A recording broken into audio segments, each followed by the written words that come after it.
નહીં એ નહીં, એ તો પહેલાં કીધું હું ભેગડે નહીં ભરાવું. એટલું જ્ઞાન આપ્યું મને કે કાંઈ વાહ ઠાઠે ઠાઠું મોરે મોરો નહીં, બીક લાગ્યા. હમણાં મારી વાયરલ થઈ જાય પાછું. હમણાં મારા છોકરાને મેં નાની સાયકલ લઈ આપી આઈમાં, પછી સાયકલમાંથી હું ખુદ બેઠો નાની સાયકલમાંથી.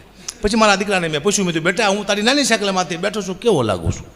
કે પપ્પા તમને ખોટું લાગશે. નહીં લાગે તું કે ખાલી.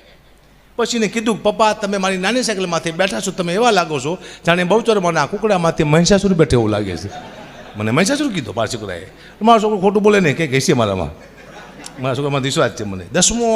દસમાની પરીક્ષા આપી હમણાં. મને કે પપ્પા હું 80% લાવું તો મને શું લઈ દઈશ? તો 80% નહીં, ખાલી 5 વિષયમાં પાસ થઈ જા તોય તું માગીશ હું તને લઈ દઈશ. કારણ કે હું 1 વિષયમાં પાસ થયો છું, તું મારો રેકોર્ડ તો ખાલી. આપણે 5% લાવવા જ નથી, ટકાવારીમાં વિશ્વાસ નથી મને.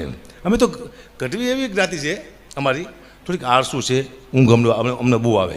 એનું કારણ તમને કહું, ભગવાન શિવ તપસ્યા કરવા જતા અને પછી તપસ્યામાંથી આંખ ખુલતી ભગવાન શિવની તો 10 લાખ વર્ષ થઈ જતા. મેં એકવાર શિવ તપસ્યા કરવા ગયા, આંખ ખુલી તો 10 લાખ વર્ષ થઈ ગયેલા. શિવ ઘરે આવ્યા તો ગઢવી હોતેલો ખાટલામાં. એ કીધું શિવે પાર્વતીજીને કે આ કોણ હોતું છે? કે આપણો ચારણ ગણ, આપણો ગઢવી. ક્યારનો હોતો હોય? તમે ગયા તારનો હોય કે 10 લાખ વર્ષથી હોતો સારી કે હા. તો ક્યારે ઉઠશે? પાર્વતીજી કે હજી તમે એક આંટો મારી આવો. શિવની તપસ્યા કરતાં આપણી ઊંઘ હોતું હતી.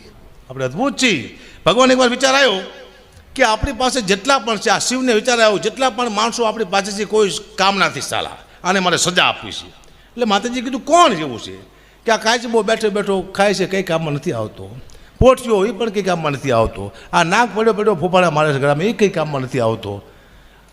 બીજું આપણો ગણ ચારણ આ બેઠો, એ કંઈક બેઠો બેઠો ખાય છે, એ કંઈ કામ નથી કરતો.